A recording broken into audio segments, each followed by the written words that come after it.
Blog Talk Radio.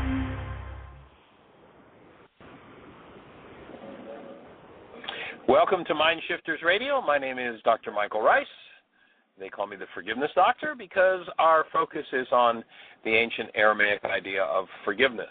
And the ancient Aramaic idea of forgiveness has nothing to do with what this culture teaches about forgiveness. It's actually absolutely backward. And so we're here to bring a reversal in the belief and understanding of forgiveness so that we can get out of the insanity that we've been trapped in. And in this work, we define insanity as a mind without the presence of love, as a mind without a human life present. And our conversation has been about the process of codependence to interdependence the last two shows. We covered some of the basics. If you are new to the show and this is your first time on the show, then please tap into the archives from 2 days ago. That was our first show on codependence. Yesterday we did a second, and today we're doing a third on the process of codependence to interdependence. Let's check and see. I'm actually on the road traveling, so I'm going to check and see if Jeanie is with us. Are you there, sweetie? I am, and our call-in number is 646-200-4169. Give us a call if you have questions. We have several people in the chat room and online just sitting there listening, so take it away. Awesome. Well, our conversation ended yesterday with looking at what we call the pseudo solutions of the non-being mind. The non-being mind being that mind based in hostility or fear. Yesterday we described how codependence comes about, and that is when we blame somebody else for what's going on inside of us, for what we're feeling, for what we're seeing, for what we're experiencing. We're then in codependence. And any kind of pain, turmoil, or trauma that happens in the mind comes from what we call a state of non-being, a false image of self that we tend to function out of because we've experienced life through hostility and fear. And so that non-being self is always looking for answers, and its search for answers is absolutely endless. It can keep somebody going for a whole lifetime. And guess what? Its basic foundation means there's no such thing as an answer. It's not possible to find an answer when you're functioning out of the non-being mind. So the first pseudo-solution of the non-being mind is figuring out what happened or why it happened. And in that state of figuring out, if I could just figure this out, then everything will be okay. And people spend their whole lives trying to figure it out, and that's the booby price. It will not produce results. It doesn't get you anywhere. And that's because figuring out will always be about them or about your own non-being self, not about the solution. And the solution is a return to being. What is being? If you were to imagine holding a newborn child and were to describe in a single word the essence of that newborn, what would it be? From having asked that question of tens of thousands of people, the answer is always some variation on the theme of love. It's the stuff we're made of. The only solution that will ever work is first and foremost to return yourself to your original state, that of being. However, if your body's mind gets a hold of the idea, if I could just figure this out, or why did this happen? And of course, I wrote the book, Why Is This Happening to Me Again? Because that's the primary question of the non-being mind. So it tends to catch people's attention because everybody's asked the question, why is this happening to me again? But who really wants the answer? And the answer is because you have involuntarily or voluntarily lost connection to your original state of being. No solution will work until you get that one in hand, until you return to that original state of being. And what the forgiveness solution is about is that as opposed to I let you off the hook because I have pain, that is, by definition, if I'm blaming you for what's happening in my mind, I'm in a codependent relationship. until I recognize that what's happening in my mind belongs to me. And, my favorite tongue-in-cheek line there is, if you've been through it 87 different times with 42 different people, you'll notice you're the only one that was there every time. When you return to being, you now have in you the seed of the solution. But the non-being mind will just go along figuring it out, or why did this happen?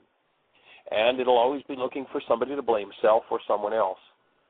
And if we do that, if we lock into that pseudo-solution, we'll become what we call non-human thinkings.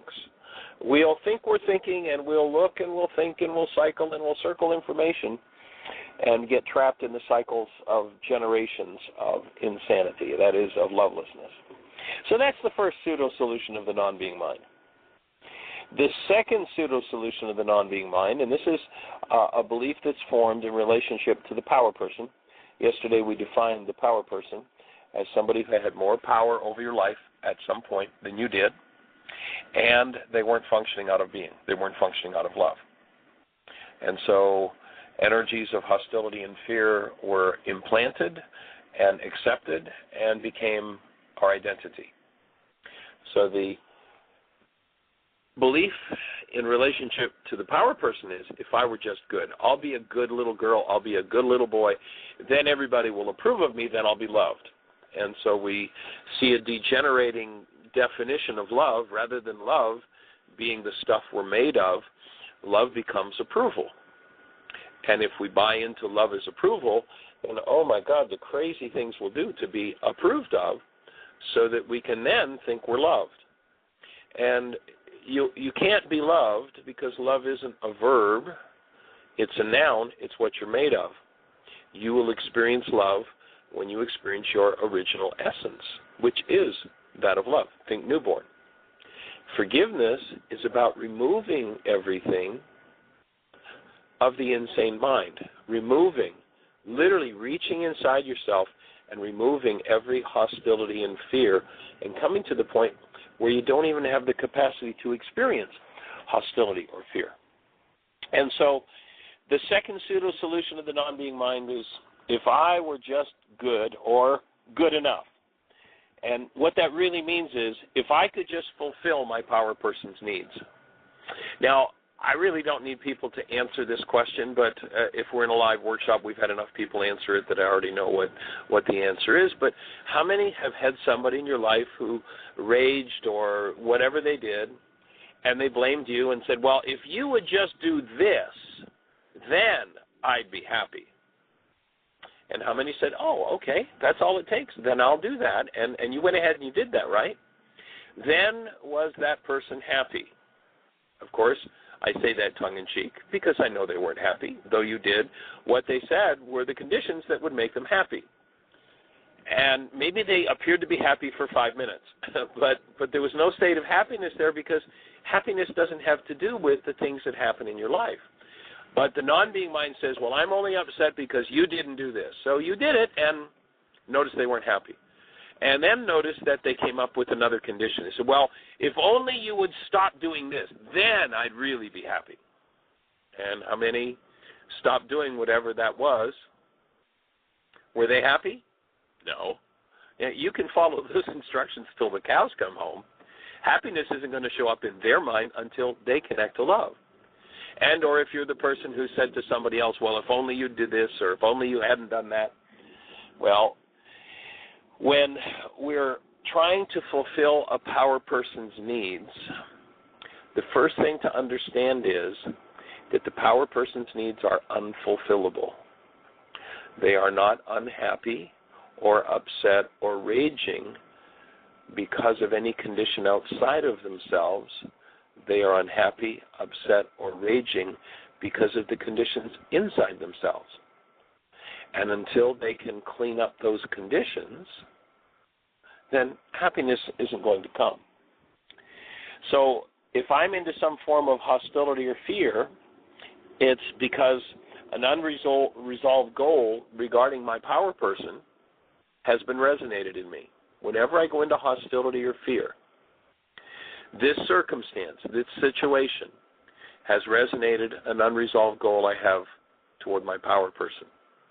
And when I start to clean that up, when I start to move inside of me and forgive, that is, remove those goals that drive my hostility and fear, I'll be able to come back to direct conscious contact with my hostility and fear.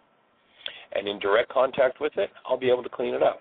In blaming others for it, not possible. And so what happens when we play this game, this second pseudo-solution of the non-being mind, is we become non-human doings. If I could just do enough. If I could just do it right. If I could just do good enough. And, of course, that's never going to happen. And so they're the first two pseudo-solutions. Let's take a little intermission here and see if we have any questions in the chat room or anybody on the phone with questions. There's several people. There's several people on the phone and in the chat room, but there's no questions. There's comments. One person said that they liked what you were saying, that the lovelessness, that they thought that was the root of so many things, and that original essence of love. They really liked that idea. And so it's just basically comments agreeing with what you're saying. No questions, though. Cool. So fulfilling the ancient needs of the power person was called loving, and of course someone else fulfilling our needs was called loving, and it's not loving. That's approving and fulfilling your needs. That still doesn't lead to an experience, a direct experience of love, of being. And what we're looking to do is to get a direct experience of being. And of course, people who live in this, if I could just fulfill my power person's needs, oftentimes will hallucinate needs, later in life. They'll hallucinate needs that their partner doesn't have, and they'll tend to overwhelm, overload, and smother their partner by trying to fulfill needs, trying to put forward ideas, trying to do things that have nothing to do with current events. They're just playing out. And so oftentimes if you find yourself enraged at your partner for what they do, recognize they're probably just trying to play out and fulfill their power person's needs in relationship to you. And if that brings up rage, then you have some forgiveness work to do around your rage. Again, what they do can't bring pain or turmoil into your mind. The only thing that can bring pain or turmoil into your mind is the presence of pain or turmoil in your mind. But anybody can show it to us. So the question becomes here that if we're playing out the power person dynamics, how much time do we spend fulfilling our projection of someone else's perceived needs instead of being love? Instead of actually functioning as love, do we spend our time trying to fulfill somebody else's needs? And fulfilling the list is not love. Another trap that happens under this pseudo-solution is, well, just tell me everything that I need to do in order to be loving. And you can't do it to be. So somebody says, well, you just list it out. I talk this way, I look this way, I act this way, I do this, I do this, I do this. And all those things mean now love is present? Well, if you had someone who was functioning as love, they would perhaps do all of those things, but doing those things is not love, does not bring the presence of love. So copying what somebody else does, you go, oh, well, that person's really loving, so I'll do all of those things, doesn't bring the presence of love. It's just more human doingness. The idea is to remove what is unlike love, function as love, and then do those things that you're about to do out of the active presence of a true human life, out of the active presence of love. And so that's the idea of moving forward and getting back to being reestablished in a proper power supply. Your mind has to be connected to a proper power supply, and the proper power supply to have a functioning human mind is the active presence of love. So doing a list without being doesn't get anywhere. It's no good. It has to be genuine presence of being, presence of love. Otherwise, what happens is one becomes a non-human doing or a non-human pleasing. And doing a list as a form of love is actually a form of resentment. It comes from, I have to do, and underlying that is the original resentment toward the power person for having had to give up the direct experience of love. Each one of us human beings, 7 billion of us almost on the planet right now, was born, is made of the active presence of love. That's what we were born in. That's what we're made of. And if we've given that up, the point at which we gave it up was usually in relationship to a power person who, in their hostility and fear, had us believe that survival meant we had to become a human doing. We had to do what they wanted in order to survive. And so underlying that doing the list kind of thing is always resentment and rage. Rage because, in my experience of working with people over the years, when you take people back to the point where they gave up the active presence of love, their direct experience of being love, in order to be accepted, in order to survive with this power person, it's extremely painful, extremely intense rage underneath it. And so the forgiveness of that rage is what will help to take us back to our true being. Michael? Yes, sweetie. There's a question in the chat room, and they want to know what is a good way to do forgiveness work. And so I've put the link out there that the worksheets can be downloaded at www.whyagain.com/worksheets.php. But if you would address a little bit on the forgiveness work for someone who's not been out on their radio show. Sure. Well, I would suggest you go. There are actually 2 links under that section. One of them is for a set of instructions for the reality management process, which is the Aramaic forgiveness process. And the worksheet is a step-by-step fill in the blanks. The instructions are there under that link and the worksheet itself. But forgiveness is the tool with which you go inside yourself and remove all of the dynamics based on your power person interaction, all of the dynamics based in hostility or fear. So it is a tool. It is a how-to. Go inside yourself and literally, energetically, remove everything based in hostility or fear. That's the very core of our work. That's the core of absolutely everything that we do, is that forgiveness process. Now, our culture teaches, I have this pain inside of me because of something you did. You're at fault, and you caused this in me. You made me angry. You made me sad. You made me afraid. That's the definition of a codependent relationship. When I believe that somebody else outside of me can cause something to happen inside of me, I'm in codependence. Now, if somebody else outside of me can show me what's inside of me, all they have to do, if I say, don't think about the color of your car, what happens? The brain cells with the color of your car resonate. Now, it's not a thinking process, it's just a pure resonance process. So when someone shows up that resonates your hostility and fear, if you've denied and dissociated from your hostility or fear, out of the brain cells that contain hostility or fear, you will build a picture of them. It's called projection. And when you build that picture of them, you will really truly believe that they cause whatever's happening inside of you to happen inside of you. And now your life becomes unresolvable because they are not the cause. Yes, they triggered it, but they are not the cause.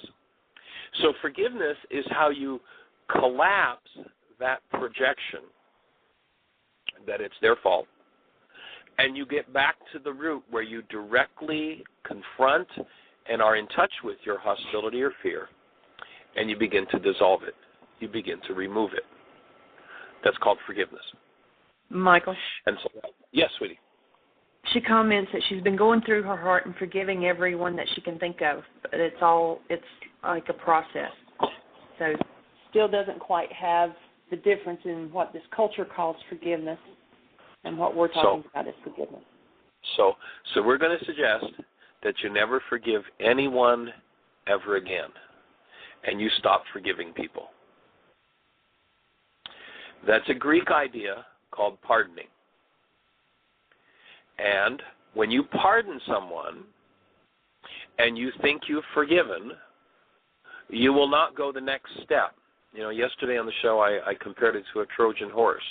You know, that whole Greek game of the Trojan horse. The Trojan horse is sent into the city. They cannot beat the armed forces in the city. They can't get in. So they send this Trojan horse in, and it appears like a gift. It appears like something wonderful. Oh, look, we got a gift from our enemy. Isn't this cool? Now our enemy likes us.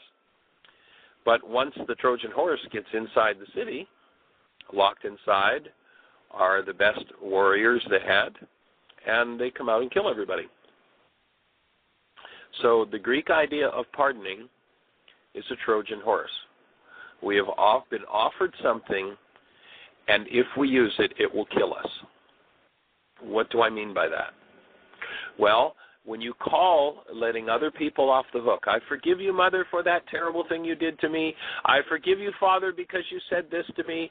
I forgive you, spouse, because you did this. I forgive you, child, because you did that. You're pardoning them, and that can be a nice thing to do, but that doesn't do anything to address the resident hostility and fear in you that needs to be removed.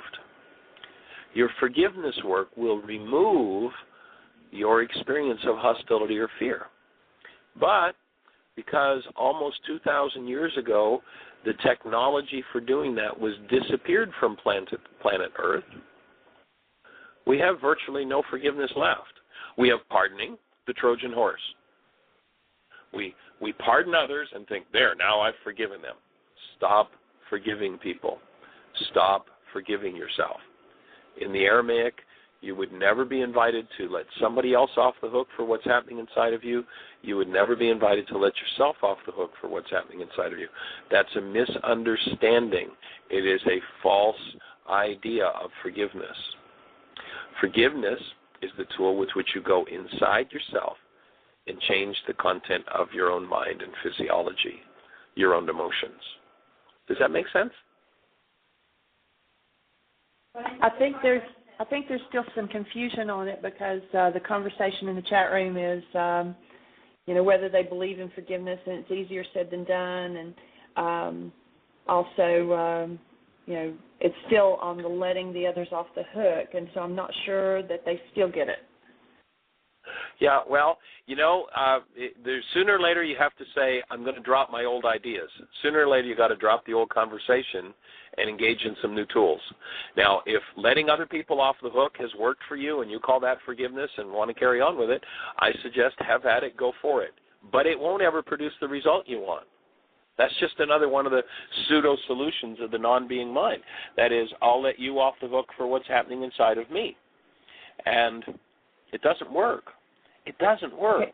It's not a solution. Let me take it a little more personal. The person says that they work for a woman who's just like their mother. So now is this the opportunity to stop and forgive their mother? And so no, I would say that what it is because you hold a reality in you that your mother brings up for you. She is your trigger. And you've not gotten rid of the reality, whatever it is in you, that energy, whether it's fear or anger or whatever. And so you're going to continually draw people to you, just like you've now drawn another woman who you work for, and she's just like your mother. And so what it is she's bringing up those things in you, the energies that don't belong in you. She's bringing them up for you to give you an opportunity to get rid of them. So no, you don't forgive yourself. That was the next comment that came up. You're getting rid. The forgiveness is because the word has been twisted from what we're so used to hearing. It's kind of a challenge sometimes to get our minds wrapped around that it's different.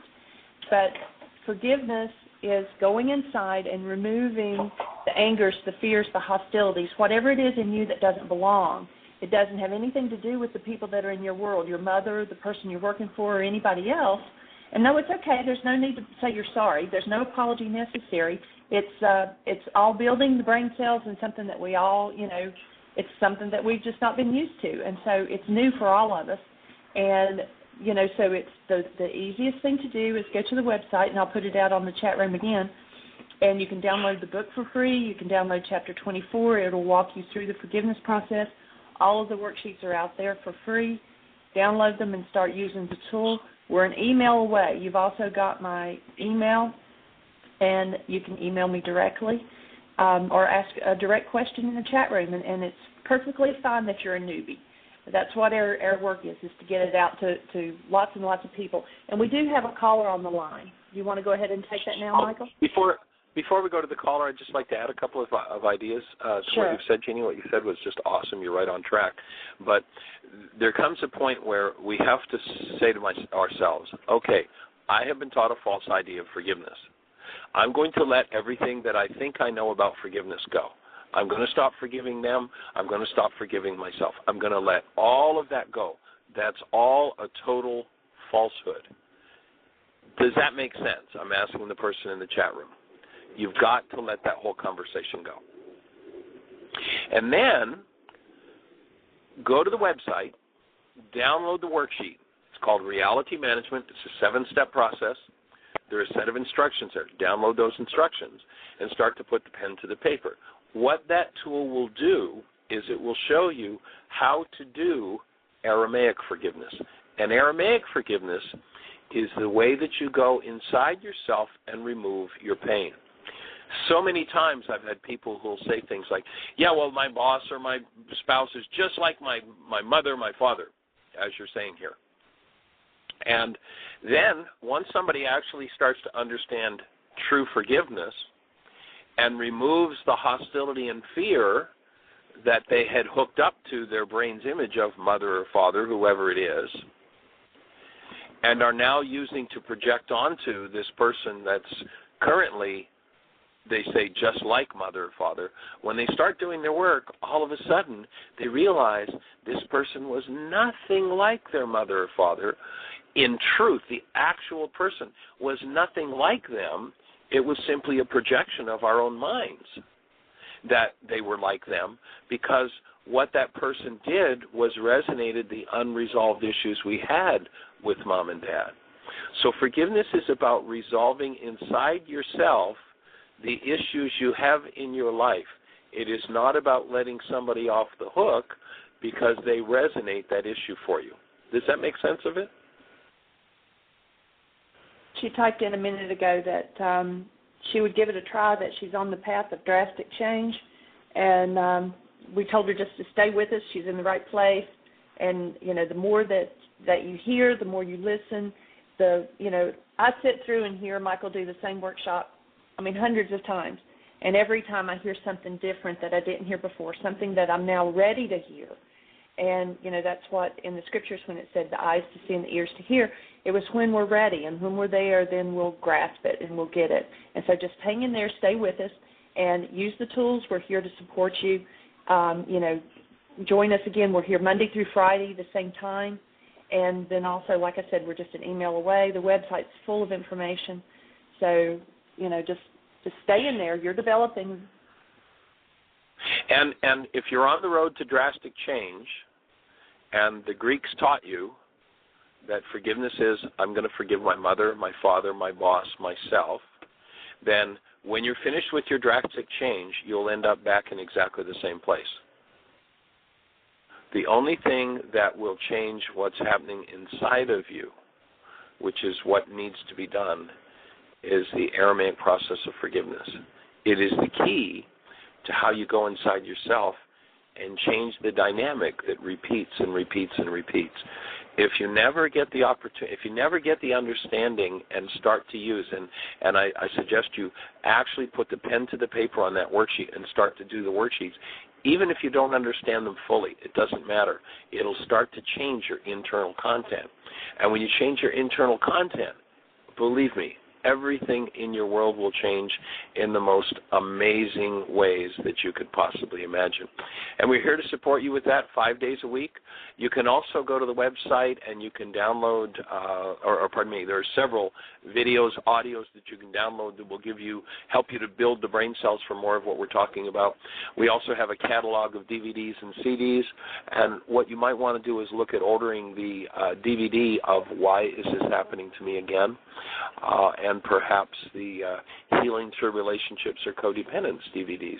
And those ones will give you an understanding and the tools for starting to change these internal dynamics that your mind pretends are external.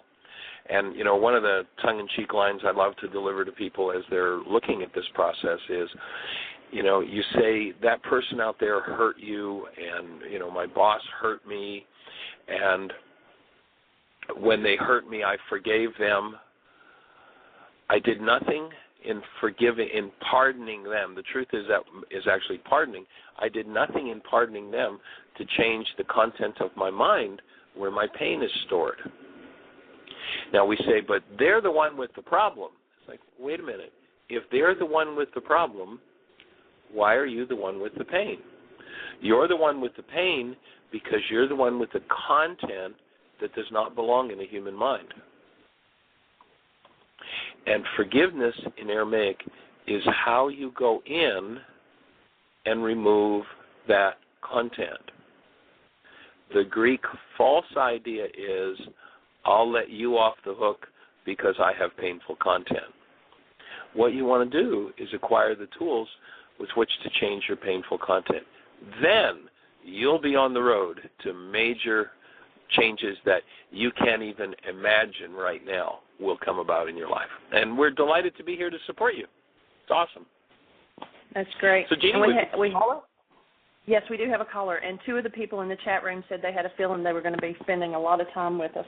So, awesome. Well, we're delighted. That's, our goal is to be, our purpose in doing this is to be on the support team of every mind, heart, and being on the planet, and to inspire you to learn the process, to learn the tools, and pass them on until we get to the point where 7 billion minds go, oh, I'm responsible for my pain? It isn't all them? Oh, you mean I can actually, on my own, go inside myself and change the source of my pain? And no matter what they do, I can be free of pain? Wow, what an idea. I'm ready for that. And that's what we're here to share with you and to offer. So delighted you're here to share it with us. Okay, so area code 312, you're on the air. Who do we have and where are you calling from? Yeah, hi, it's Ari from Chicago. Well, hey there, young man. How are you? I'm doing fine. For those who don't know Chef Ari, Ari is the gentleman who has created all of our recipes, or not all of, but most of our recipes at Heartland, and is responsible for the awesome fresh and raw food that we serve every summer. And we are so appreciative of Ari. And it's good to hear your voice and your laugh. Ari, well, thank you. Kitchen holds such a space, and that laugh you'll hear coming from the kitchen over and over and over again as people sit with their notebooks just writing down every word that flows from Ari's mouth with this encyclopedia about food and life that we get to play with most summers. Ari, we're delighted you're on our team. Well, thank you. Glad to be there. And, I just got back. I was on a big trip. I don't know if you know that. I was on a 15-day, pretty much straight cooking trip. Was this the one in Florida? Yep, the one in Florida. Oh, awesome. How did it go? It went excellent. And and it was a perfect topic. When I got back, I actually gave David a quick call, and then he said, I didn't even realize that I was going through stuff. It's my first day back, and you were doing it on forgiveness. And I spent a lot of time on forgiveness versus always trying to fix things. Yeah. And people always say, well, if I could just fix this, which I have done myself many times, then X, Y, and Z. And really forgiveness and fixing about you can't fix anyone else's pain and no one can fix your pain, but we're trained to fix everything. Yep. And fixing is not even it's nowhere near forgiving. It's nowhere near pardoning. It's nowhere near anything. Fixing is just a loop of where we end up, where we started after we've tried so hard to fix them. And nothing has changed. That's a great idea. Can I use that in my workshop? Is that one copyrighted, Ari? No, that one's all yours, babe. Oh, thank you. Yeah, that's another, that actually fits very well as another pseudo solution of the non-being mind. If I could just fix it, them or myself, then everything would be okay because we're broken. And the truth is none of us are broken. We've just forgotten who we are. right, no one is not pure love if they allow themselves to be. Yeah, absolutely. Absolutely. Awesome point, Ari. Thank you. That's a good one. And everything turned out all right from your journey to Florida? Oh, yeah, no, it's fabulous. Absolutely fabulous. Oh, cool. And it turned out to be 2 weeks. Yes. Oh, those lucky people. Yeah, it turned out to be a little longer. Nicely energizing, beautiful energy around me. Different, but absolutely beautiful. Well, I'm delighted that it worked out and that you got to head down there and it all turned out so well. That's awesome. Yeah, and did some actually good forgiveness work because I was around, people were trying to fix a lot of things around me when I was down there, and that just kept pressing that trigger or that button that said that's your, this is your time to actually go in and take care of some stuff because, I fix things all the time in the kitchen, and to me, fix has a very pronounced meaning. But, fixing your flat tire is not like fixing something or someone so then they'll love you. If I fixed you, then you love me. That's not possible. You just have to let that in. Right. Great point, Ari. So, yeah, just thought I'd say hi and check in. And okay. Were you on the show yesterday and the day before? No. I just got back last night, so I was just working up until now. Okay. Well, if you get a chance, this is the third day in the Codependence conversation. You might want to go to the archives on the website and download yesterday and the day before and listen to them. They were really awesome shows. They were really good. Some great interactions, some good stuff from people. Well, good. No, I'll go do that. So just wanted to stick in my 2 cents, say hi, and send you my love. All right, we're glad you did. We appreciate sharing the planet with you and cherish you. Thank you. Me too. All right. Talk to you later. Take care. Bye-bye. Give us a call after the show. I'd love to chat a little bit. Okay, will do. Bye-bye. Okay. Call me on my cell. Bye-bye. Oh, well, that's awesome. Yeah, it's good to hear him back. And we do have another caller, but, they just disappeared. Caller, if you'll call back in, you're next on air, but you've disappeared before I could click you on. Anyway, there was someone... It's actually Lisa who's been at Heartland before, and she said she's actually teasing, but she wondered if the reality management sheet could be called the reality management love sheet. And I said that's probably a good idea. A lot of people have issues with it being called a worksheet because it says work. But Anyway, that was cute. Yep. Well, there's work to be done, and sometimes people have negative associations with work, and that's just another worksheet, another opportunity. We had a lady at Heartland several years ago, and she'd like to call them trigger sheets, for the person who triggered them. So maybe we'll look at some different names for it to see if there's something that might be more appealing to the non-being mind. Okay. And we do have a caller. So 607, you're on the air. Who do we have, and where are you calling from? It's Richard. I'm finally home. Hi, Richard. In New York. I'm home in Ithaca, New York, finally. Ah, long journey. Long journey. All went well? So, all went well. I got home safe. No hitches along the way. That's great. And just wanted to thank you all for allowing me to spend some time at Heartland. And I don't know if I had mentioned this to you or not, but part of my trip was to visit a monastery up in Northern California, which is part of the Orthodox Christian Church of the Russian Orthodox. And I had, obviously they were getting ready for Easter when I was there, and so I sat through a 3-hour ceremony, and basically they were just reading the Easter story and all that stuff. And certainly what I heard in those readings was what you're teaching, so I appreciate it. Was like hearing the same thing over again. So I really appreciate the work you do, and obviously when I got back, the first thing I had to do was to do a couple worksheets myself. So I had asked some people to do some work for me while I was gone, and I stopped in at the one place on my way back and found that nothing had been done. It was like, okay, and of course my normal interaction would have been to be upset and angry, but that I paid them the money, that they told me they were going to have this done for me by the time I got back, and so I was like, okay, what's my reaction going to be here now? Am I going to react in love, or am I going to react in anger? And so obviously I had to do a worksheet on that, and then I saw the person this morning, and the first thing he told me was, I meant to get something done, but it rained every weekend. So he couldn't do the work because it was raining, and I understand. I was asking him to put a new roof on a garage for me. So anyway, so it helped me to be in a space of love with him when I met with him this morning, rather than in a space of anger. So I really appreciate the work you guys do, and look forward to continue to work with the worksheets in my life, and just want to say thank you again. Absolutely fabulous. And thank you. I don't know how long you've been on the show, but earlier we were talking with someone that was trying to differentiate between the internal process of forgiveness and the external. And, you just gave us an awesome, simple but straightforward and awesome example, practical, real life. Here's somebody that hasn't done, and am I interested in their explanation when I'm in hostility or fear? No, I don't want to hear it. It's just, I'm going to bulldoze with one of my old painful realities, and when I back up and I go, oh, I'm coming from hostility or fear, I think I'll clean this up, then I get to heal, and I get to hear that maybe there's something different that's happening than my reality.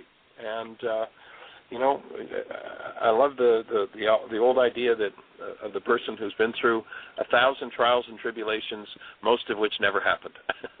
In the actual world, those are the things we dream up in our mind. We project. We're thinking about a situation, and we're saying something about. You're projecting out there what you think's going to happen, and it's that may not even be the case. That's true. Right. I just want to also go back and just also verify what's really great about your worksheets, and I'm a somatic educator. I've been trained as a somatic educator, and let's not even try and explain that right now. But part of being a somatic educator is having that internal awareness of what's going on, rather than being so in your mind or out there all the time. You actually literally are getting back into your body and feeling what's going on in your body. So the worksheet itself is really a somatic process of, okay, what am I feeling? Can I let this go? Can I let this go and come back to a natural state of love? And to me, your worksheets are a prime example of how to utilize the somatic process for returning. Absolutely. I'm in full agreement. And, some people call it a head process, but the truth is that the access to those things is by getting the head out of the way. And when you do the Aramaic forgiveness process, the head moves out of the way. One of the tongue-in-cheek lines, again, I love tongue-in-cheek lines, is in order to heal, you've got to be out of your mind, and you've got to touch directly into what's going on in your body, and until you can do that, you can't change its content. Once you can do it, and do it consciously, then you have the opportunity to change any content that's there, and that's Aramaic forgiveness, that you can change the content of your mind that interprets. In the old teaching, it was called the money changers in the temple. The temple is the physical form. It's not a church somewhere. Or a synagogue or what have you. The temple was our own form, and when they talked about changing the money temper, getting rid of the money changers, what they were saying was that you've got to go into your own form and remove everything from you that interprets a given situation. For instance, you have a man who accepts money to do a roofing job and commits to doing it in a certain time frame and can't do it because the weather won't allow it to happen, which is a reasonable reason. And certainly we've all had our share of rain lately, except out here in the desert where we are today. But the money changer in the temple in that situation for someone who has a lot of hostility or fear would be, I take this person who is in integrity and wants to do my roof and can't do it for valid reasons, and the non-being mind interprets that as, I don't listen, I don't hear what's actual, I interpret through my hostility or fear. That's a money changer.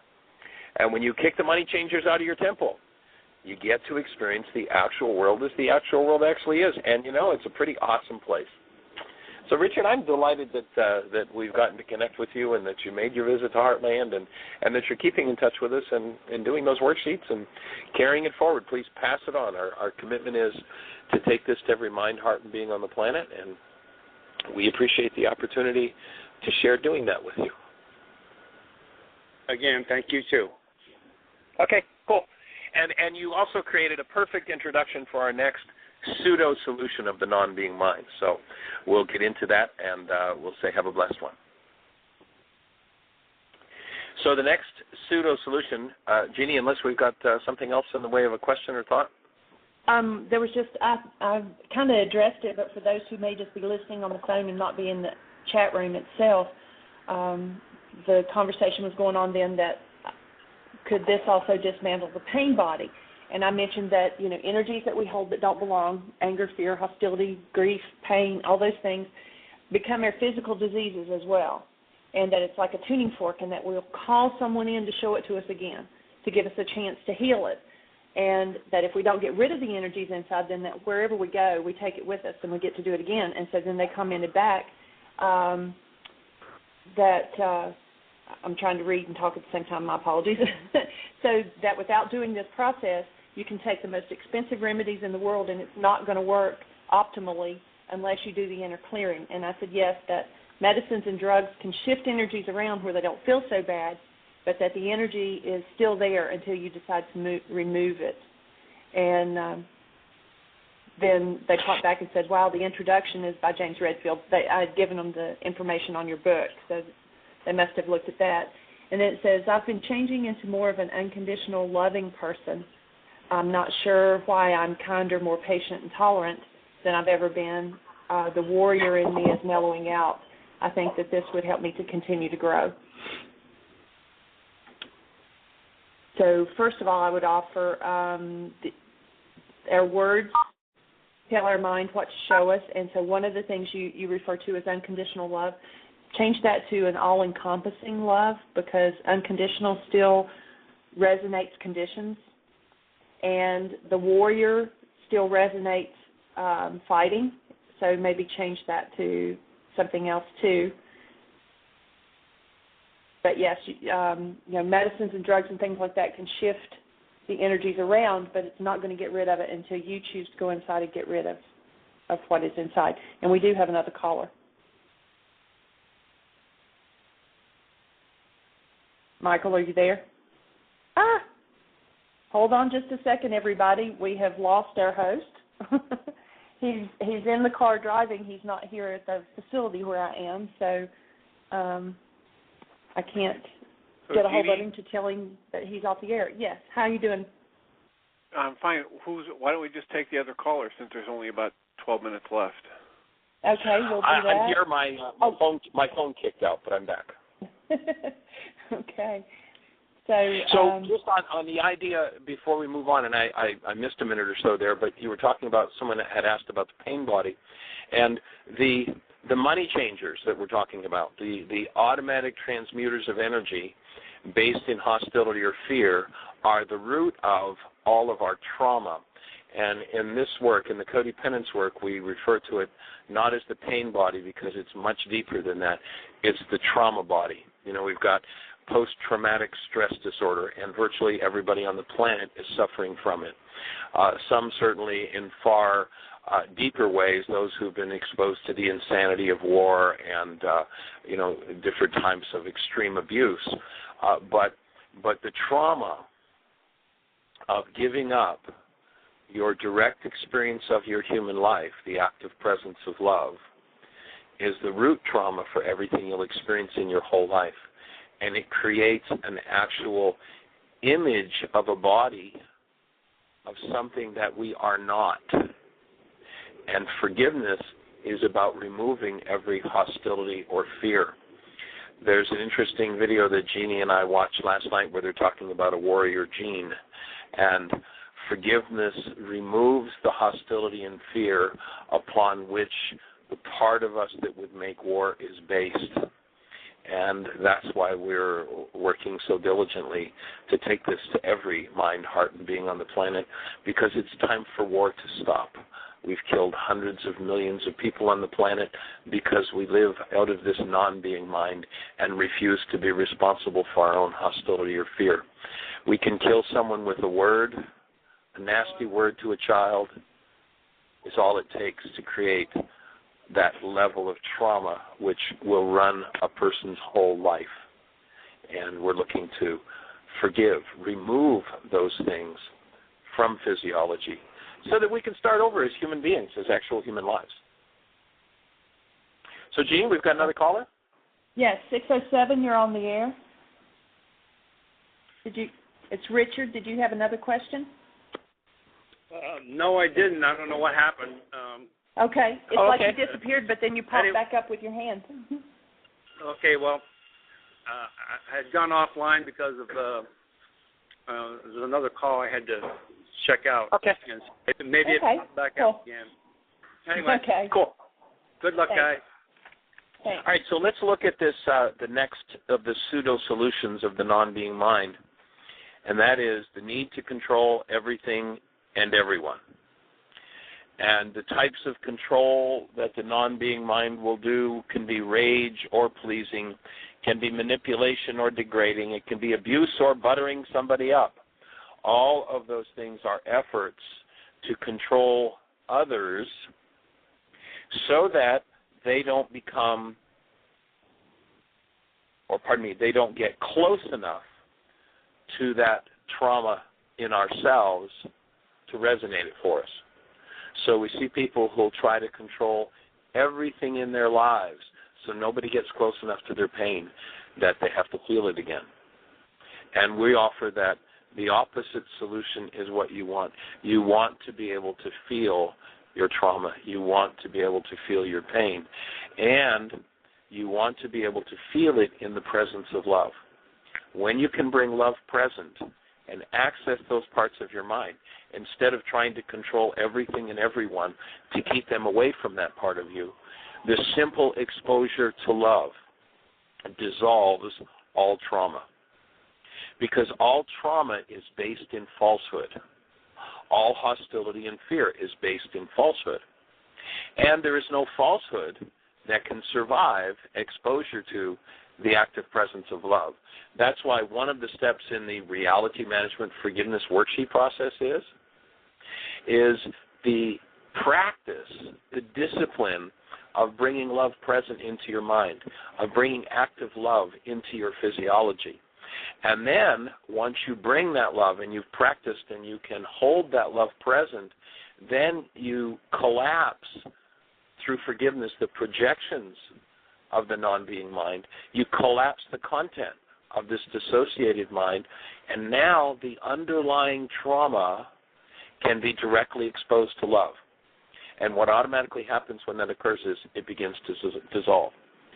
So if we live in the need to control everything and everyone, then we become non-human controllings, which, of course, is a pretty stressful and strainful way to live, and most people find it an unpleasant space to be in. So that's another of the pseudo-solutions of the non-being mind. It looks like we're not going to get through them all today, so we're going to have to continue this conversation on Monday. Any callers or comments, Jeanie, before we get into the next pseudo-solution? No. There's comments about this. We'll have time to do one more today, and we'll continue the conversation on Monday. But the next pseudo-solution is straining and struggling to make up for a non-being life. We are designed to experience delight, aliveness, joy, and satisfaction just by being alive. No doing required. We're designed to experience life out of the active presence of love. That brings us satisfaction. Nothing else is required. You might remember the song title a few years ago. It's actually a few decades ago now they came out. Is that one, I Can't Get No Satisfaction. And if you're living in the non-being mind, you have probably struggled and strained to make up for that lack of satisfaction. And so the bottom line of that solution is, well, I just need more stuff. And so we see people gathering things, experiences, and they need a more bizarre, violent experience. They need a more vicious experience. They need a more bizarre sexual experience. They need a more, violent horror movie. Watch the kids who are doing these horror movies to experience sensation. And sensation doesn't produce satisfaction. It's got a false promise behind it. What produces satisfaction is experiencing your life as a human being. That's all that's needed. And so we see people who play out this straining and struggling to make up for a non-being life, gathering things, experiences, lots of debt. I mean, people who are just in over their heads. They have minimal assets, and they have thousands, hundreds of thousands, millions in debt, and really nothing to show for it. And so that becomes one of the processes that happens in struggling and straining to make up for a non-being life. Basically, the consumer society is that. Another area that I see it happen is workshop junkies. People who, when they come to one of our workshops, can give me a litany of, well, I went and I spent last week with such and such, and then the week before I was with such and such, and then 6 months ago I did this person. And they can name every teacher out there and how they've gone and been in their workshops. And it's like they're collecting experiences. But did they do the work? We invite you with this work not to be a workshop junkie, but rather we invite you to take the tools, put the pen to the paper, and watch what happens. If you're compulsively collecting workshop experiences, trying to fix yourself, first of all, realize you're not broken. You've always been whole. You always will be whole. You've got some realities that need to be removed, and start removing them. Rather than, well, I went and I did Michael Ryce's work, and I'm still, searching for the answer. Collecting experiences isn't going to cut it. Doing the work is what it will take. So instead of gathering the experience, do the work. Put the pen to the paper and carry on with the healing process. And let go of the need to drug yourself against pain. And the most common drug on planet Earth is hostility, rage, anger. It's an internally produced drug, and it has to go. And the non-being mind, when it's in its trauma, says, well, but I've got so much pain. Don't you know how much pain I'm in? I need these drugs. Excuse me. No, you don't. They just cover it up and make it unhealable. So it's time for us to acquire the tools and start to let go of the trauma body, start to let go of the drama in our lives. Drama and trauma are just a signal we don't want to let go, and the person who lives in the pseudo-solution of straining and struggling becomes a non-human having and a non-human getting. And I think that's pretty close to about the time we have for today. And so once again, I'll check and see if there are any calls on the phone or any comments in the chat room. Jeanie? No, there's a lot of comments going on. Tim has given his address to a lady that's interested in doing something else. She does massage work, and he offered to do EFT with it. And then there's some conversation about that this is like finding a jewel, that this tool is really going to help. It is. There's no question. We've got about 60 seconds left. So, Tim, David, Terry, any last-second comment? Just the quote that I like from Way of Mastery that says, once you realize you are love, you no longer look for it from the people and things around you, but you extend it to everyone and everything in your world. Yeah, exactly. And you extend it to the good, the bad, and the ugly. It doesn't matter. Because you are that, you live in that, and you just give it because that's what love does. It gives it. And as it gives it, there's a great line in the Course in Miracles that says you don't see it until you give it to somebody. It's what we are. It's the stuff we're made of, and this work is about recovering the stuff we're made of and extending that stuff, which is love, to each and every heart, mind, and being on the planet. And we're here to take the tools for achieving that. There are well-known tools that will help you to create the best year yet of your eternal life, and that's what we hold for you. We'll see you on Monday. Bring it, stranger.